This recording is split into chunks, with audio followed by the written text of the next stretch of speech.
இந்த காணொளியில நாங்கள் இரண்டு முக்கியமான விடயங்களை பற்றி பார்க்க போகின்றோம். இந்த ஒரு விடயத்தை இரண்டு முக்கியமான விடயங்கள் என்று கூட சொல்ல முடியாது. காரணம், இது வெவ்வேறு இடங்கள்ல வெவ்வேறு நபர்களுக்கு வெவ்வேறு காலப்பகுதிகளில் நடந்த ஒரு சம்பவமாக இருக்கலாம்.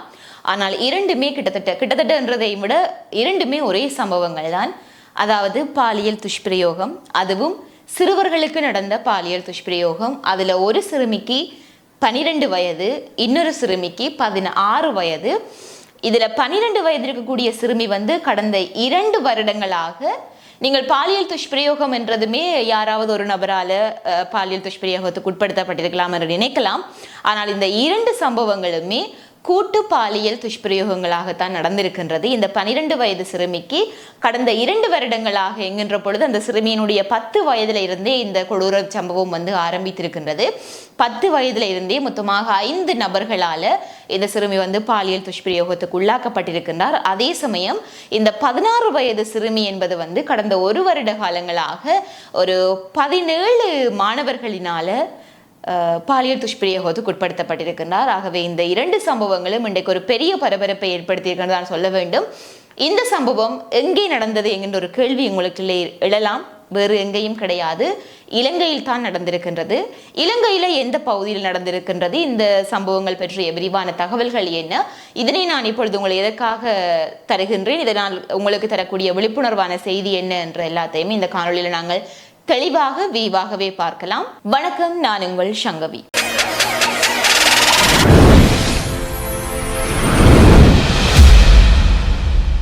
வீடியோ பார்த்து கொண்டிருக்கிற நீங்க யாராவது என்னுடைய சேனலை சப்ஸ்கிரைப் பண்ணாம பார்த்து கொண்டிருந்தீங்கன்னா சப்ஸ்கிரைப் பண்ணிட்டு பாருங்க. அப்படியே பக்கத்தில் இருக்கிற பெல் பட்டனையும் கிளிக் செய்து வைத்துக் கொள்ளுங்கள். அப்பதான் நான் போடுற வீடியோஸ் எல்லாமே உங்களுக்கு நோட்டிபிகேஷன்ஸா வரும். இந்த முதலாவது சம்பவம், அதாவது அந்த 12 வயதான சிறுமிக்கு நடந்த சம்பவத்தை பற்றி சொல்ல வேண்டும் என்றால், களுத்துறை பகுதியை சேர்ந்த சிறுமிதான் குறிப்பிட்ட அந்த 12 வயதான சிறுமி. அந்த சிறுமியை நான் ஏற்கனவே சொல்லியிருந்தது போலவே கடந்த 2 வருடங்களாக கூட்டு பாலியல் துஷ்பிரயோகத்துக்கு உட்படுத்தி வந்திருக்கின்றார்கள்.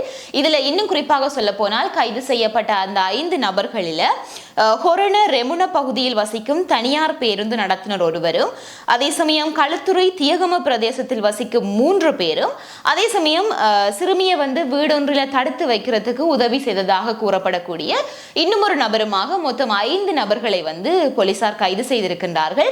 இதுல இன்னும் குறிப்பாக சொல்ல போனால், இந்த கைது செய்யப்பட்டவர்கள்ல 2 பேர் திருமணமானவர்கள். அந்த திருமணமானவர்களுக்குள்ள ஒருவருக்கு 60 வயதுக்கு மேல. அப்படி இருக்கின்ற பொழுது, கிட்டத்தட்ட 60 வயதுக்கு மேலே என்கின்ற பொழுது அவருடைய பேத்தி வயது இருக்கக்கூடியவர். திருமணமானவர் என்று சொல்கின்ற பொழுது நிச்சயமாக பிள்ளைகள் இருக்கும் அவருக்கு, அதே சமயம் பிள்ளைகளுக்கும் பிள்ளைகள் இருக்கும். ஆகவே நிச்சயமாக இதே வயதிலே ஒரு பேரப்பிள்ளையும் கூட அவருக்கு இருந்திருக்கலாம். அப்படி இருக்கின்ற பொழுது ஒரு பேத்தியை அவர் பாலியல் துஷ்பிரயோகத்துக்கு உட்படுத்தியது போன்றுதான் இந்த ஒரு சம்பவம் பதிவாகி இருக்கின்றது. இதனையும் விட இன்னும் குறிப்பாக சொல்ல போனால், இந்த சம்பவத்தினுடைய ஒரு முக்கிய கட்டமாக, அல்லது இந்த சிறுமி எவ்வாறு இவர்களுக்குள்ளே சிக்கப்பட்டார் என்கின்ற ஒரு விடயம் எப்படி ஆரம்பித்தது அப்படின்னு பார்த்தீங்கன்னா, இந்த சிறுமியினுடைய தாய் தந்தை 2 பேருமே சுகவீனமுற்றவர்கள், நோய்வாய்ப்பட்டவர்கள். அதனால இவர் தன்னுடைய மூத்த சகோதரருடனே இருந்து வருகின்றார். இப்படி இருக்கின்ற பொழுது அந்த சிறுமியினுடைய வறுமையை பயன்படுத்தி, ஒருவருக்கு வறுமையில் இருக்கின்ற பொழுது, அதுவும் சிறுமி என்கின்ற பொழுது 10 வயது 11 வயது 12 வயதில் இருக்கின்ற பொழுது அந்த சிறுமிக்கு எப்படி இருக்கும், ஒரு விளையாட்டு குணமாக இருக்கும். தனக்கு தேவையான பொருட்கள் கிடைக்கின்ற பொழுது, தான் ஆசைப்பட்ட விடயங்கள் கிடைக்கின்ற பொழுது அந்த சிறுமி சற்று ஏமாந்தே இருக்கலாம். அப்படி இருக்கின்ற பொழுது இந்த சிறுமிக்கு தேவையான பணங்களையும் கொடுத்து, அவருக்கு தேவைப்படுகின்ற பொருட்கள் எல்லாத்தையுமே வாங்கி கொடுத்து அந்த சிறுமியை ஏமாற்றி அவர்கள் இந்த ஒரு விடயத்தை செய்து வந்திருக்கின்றார்கள். அதிலையும் குறிப்பாக நான் ஏற்கனவே சொல்லியிருந்தது போல, அந்த பேருந்து நடத்துனர் பார்த்தீங்கன்னு சொல்லி சொன்னால், கடந்த ஒரு மாத காலங்களாக இந்த சம்பவம் தற்பொழுது அவர்களை கைது செய்திருக்கின்றார்கள். கைது செய்ததற்கு முன்னதாக 1 மாத காலங்களாக இந்த சிறுமியை அழைத்து சென்று தன்னுடைய வீட்டிலேயே அந்த சிறுமியை தடுத்து வைத்து 1 மாத கால அவள் பாலியல் துஷ்பிரயோகத்துக்கு உட்படுத்தி கொண்டு வந்திருக்கின்றார். இந்த குறிப்பிட்ட ஒரு விடயம் தொடர்பாக அவர் இவ்வாறு அந்த சிறுமியை வீட்டிலே வைத்திருக்கிறார் என்கிற ஒரு விடயம் போலீசாருக்கு அந்த தகவல் கிடைக்க பெற்றதை அடுத்துத்தான் குறிப்பிட்ட இடத்துக்கு வந்த போலீசார் அந்த சிறுமியை கண்டுபிடித்திருக்கின்றார்கள். அதனுடன் அந்த நடத்துனரையும் கைது செய்திருக்கின்றார்கள். இதன் பின்னராகத்தான் அந்த சிறுமியுடன் மேற்கொள்ளப்பட்ட விசாரணைகளில் இருந்து வெறுமனே இந்த நடத்துனர் மட்டும் கிடையாது, கடந்த 2 ஆண்டுகளாக பல்வேறு சந்தர்ப்பங்கள்ல பல்வேறு நபர்களால கடுமையான கொடுமையான முறையில அந்த சிறுமி பாலியல் துஷ்பிரயோகத்துக்கு உட்படுத்தப்பட்டிருக்கின்றார் என்கின்ற ஒரு விடயம் அந்த சிறுமியினுடைய வாக்குமூலத்தில் இருந்து கிடைக்கப்பட்டிருக்கின்றது. தற்பொழுது இந்த ஒரு விடயம் தொடர்பான விசாரணைகள் வந்து தீவிரப்படுத்தப்பட்டிருக்கின்றன. உண்மைக்குமே சொல்ல போனால் இந்த குறிப்பிட்ட விடயங்களை பற்றி நான் நிறையவே சொல்லிக்கொண்டு போகலாம். அதனை நான் மற்ற செய்தியையும் சொன்னதன் பின்னராக இறுதியிலே சொல்லிக் கொள்கின்றேன். இந்த ஒரு சம்பவம் ஒரு புறம் இருக்க களத்துறையில் நடந்த ஒரு சம்பவமாக இருக்க, மற்றைய சம்பவம் எங்கே நடந்திருக்கு அப்படின்னு பாத்தீங்கன்னா தனமல் வில எனப்படுகின்ற ஒரு பிரதேசத்துல தான். அந்த தனமல் வில போலீஸ் பிரிவுக்கு உட்பட்ட ஒரு பிரபல்யமான பாடசாலை ஒன்றில் தரம் 11 கல்வி கற்கக்கூடிய மாணவி 16 வயது அந்த சிறுமிக்கு. அந்த மாணவி வந்து பாத்தீங்கன்னு சொல்லி சொன்னால் 17 மாணவர்களால கூட்டு பாலியல் வன்முறைக்கு உட்படுத்தப்பட்டிருக்கிறார் என்கின்ற ஒரு விடயம் வந்து தற்பொழுது பெரிய ஒரு பரபரப்பை ஏற்படுத்தி இருக்கின்றது. இதுக்கும் தற்பொழுது நடந்ததான்னு கேட்டீங்கன்னா நிச்சயமாக கிடையாது. இது நடந்து கிட்டத்தட்ட என்னென்று சொல்வது, அந்த சிறுமி இந்த சம்பவத்தின் பின்னராக கருவுற்று அவர் ஒரு குழந்தையையும் பெற்றெடுத்து அதன் பின்னராக இப்பொழுதுதான் அந்த சம்பவம் வெளியிலே வந்திருக்கின்றது. அது எவ்வாறு வந்திருக்கின்றது, அது ஏன் இவ்வளவு காலங்கள் எடுத்துக்கொண்டது என்கின்ற விடயங்கள் எல்லாத்தையுமே நாங்கள் பார்க்கலாம். இந்த சிறுமி வந்து பாத்தீங்கன்னு சொன்னால் அதே பாடசாலையில உயர்தரத்துல 19 வயதான மாணவன், ஆகவே உயர்தரத்துல கல்வி கற்கக்கூடிய ஒரு மாணவனை வந்து காதலித்து வந்திருக்கின்றார். காதலித்து வந்த நேரத்துல வந்து இந்த சிறுமியை அந்த மாணவன் தன்னுடைய வீட்டிற்கு ஒரு முறை அழைத்து சென்றிருக்கின்றார். அழைத்து செல்கின்ற பொழுது அங்கே அவருடைய சக நண்பர்களாக மொத்தம் 16 பேர், இந்த மாணவனையும் சேர்த்து 17 பேர், 17, 18, 19 என்ற வயது இருக்கக்கூடிய மாணவர்கள் தான். ஆகவே அந்த மாணவர்களும் அங்கே இருக்கின்றார்கள். அவர்களுடைய நண்பர்கள் மொத்தமாக 17 நபர்கள் இந்த மாணவியை வந்து பாலியல் துஷ்பிரயோகத்துக்கு உட்படுத்துகின்றார்கள். அது மட்டுமல்லாமல் குறிப்பிட்ட அந்த சம்பவத்தை அவர்கள் காணொளியாக பதிவு செய்து வைத்திருந்து அதன் பின்னராக அந்த காணொளியை ஒரு காரணம் காட்டி அந்த சிறுமியை அச்சுறுத்தி கடந்த 1 வருட காலங்களாக அவர்கள் வந்து பாத்தீங்கன்னு சொன்னால் பல்வேறு சந்தர்ப்பங்கள்ல இந்த சிறுமியையும் கூட கொடுமையான முறையில கூட்டு பாலியல் வன்புணர்வுக்கு உட்படுத்தி கொண்டு வந்திருக்கின்றார்கள்.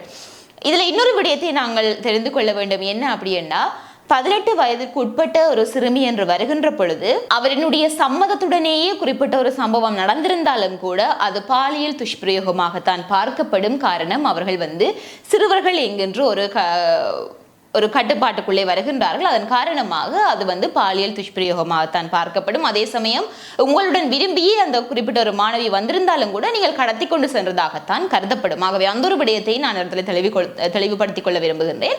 இதன் பின்னராக பார்த்தீங்கன்னு சொன்னால் அந்த சிறுமி ஒரு தடவை இவ்வாறு தொடர்ச்சியாகவும் பாலியல் துஷ்பிரயோகங்கள் நடந்து கொண்டிருக்கின்றது. ஒரு தடவை அந்த சிறுமி கருவுற்றுக் கொள்ளுகின்றார். கருவுறுகின்ற சமயத்துல இந்த ஒரு விடயம் நிச்சயமாக பெற்றோர்களுக்கு தெரியாமல் இருக்காது இல்லையா? அதுக்கும் ஒரு பெண் வந்து கர்ப்பமாகின்றார் என்றால் நிச்சயமாக அந்த வீட்டாருக்கு தெரியும். வீட்டாருக்கு தெரிய வருகின்ற பொழுது அந்த வீட்டாரும் குறிப்பிட்ட விடயத்தை பற்றி எந்த ஒரு சட்ட நடவடிக்கைகளும் எடுக்கவில்லை, வெளியிலேயும் அதனை கொண்டு வரவில்லை. மாறாக அந்த சிறுமியை கொண்டு சென்று வேறொரு நபர்களினுடைய வீட்டிலே வைத்து பார்க்கின்றார்கள். பின்னர் எப்படித்தான் இந்த விடயம் வெளியிலே வந்தது என்று கேட்டீர்கள் என்றால், இந்த சிறுமி குழந்தை பெற்றெடுப்பதற்காக வைத்தியசாலைக்கு கொண்டு சென்று அனுமதிக்கப்படுகின்றார். வைத்தியசாலையிலே அனுமதிக்கப்படுகின்ற பொழுது அங்கு குழந்தை பிறந்ததன் பின்னராக வைத்தியசாலை வட்டாரத்தின் ஊடாகத்தான் இந்த குறிப்பிட்ட செய்தி வெளியிலே வருகின்றது. வெளியிலே வருகின்ற பொழுது நிச்சயமாக 16 வயது மாணவி, 17 மாணவர்கள் இதிலே சம்பந்தப்பட்டிருக்கிறார்கள் என்கின்ற விடயம் வருகின்ற பொழுது அடுத்த கட்ட விசாரணை எங்கே தொடரும்? நிச்சயமாக பாடசாலைக்குள்ளே கேள்வி எழும். இந்த பாடசாலையில கடந்த 1 வருட காலங்களாக அந்த மாணவி பாடசாலைக்கு வரவில்லை என்கின்ற பொழுது நிச்சயமாக அந்த பாடசாலை அதிபர், ஆசிரியர்கள், வகுப்பாசிரியர்கள் என்று சொல்லி அனைவருமே அந்த மாணவியை பற்றி விசாரித்திருப்பார்கள். ஒரு கட்டத்தில் அவர்களுக்குமே இந்த விடயம் தெரிய வந்திருக்கும். ஆனால் தெரிந்தும், தெரிய வந்திருக்கும் என்றதையும் விட தெரிய வந்திருக்கின்றது, ஆனால் தெரிந்தும் இந்த குறிப்பிட்ட விடயம் பற்றி அவர்கள் போலீசாருக்கு அறியப்படுத்தவில்லை. இதன் காரணமாக தற்பொழுது வந்து பாத்தீங்கன்னா அந்த பாடசாலையினுடைய அதிபர் மற்றும் ஆண் ஆசிரியர் ஒருவர், அது மட்டுமல்லாமல் 2 பெண் ஆசிரியர்கள் என்று மொத்தமாக 4 ஆசிரியர்களை வந்து போலீசார் கைது செய்திருக்கின்றார்கள். அதே சமயம் இந்த மற்ற 17 மாணவர்களுக்கும் என்ன நிலை அப்படின்னு சொல்லி நீங்கள் கேட்பீர்கள். இவர்கள் எல்லாருமே 18 வயது உடைய மாணவர்கள், 18 வயதுக்கு கீழ் உள்ள மாணவர்கள் என்கின்றபடினால இது வந்து சைல்ட் கோர்ட் என்று சொல்லுவார்கள். அந்த ஒரு இடத்துல இருந்து அவர்களை விசாரிக்கின்றார்கள். அதே சமயம் 14 மாணவர்களை வந்து பார்த்தீங்கன்னு சொன்னால் அனுப்பியிருக்கின்றார்கள், அவர்களை சிறுவர் இல்லத்துக்கு அனுப்பியிருக்கின்றார்கள். அதே சமயம் 3 மாணவன்மார்களையும் அதே சமயம் அந்த சிறுமியையும் தற்பொழுது விசாரணைக்காக வைத்திருக்கின்றார்கள். அவர்களிடம் விசாரணை நடந்து வந்து கொண்டிருக்கின்றது.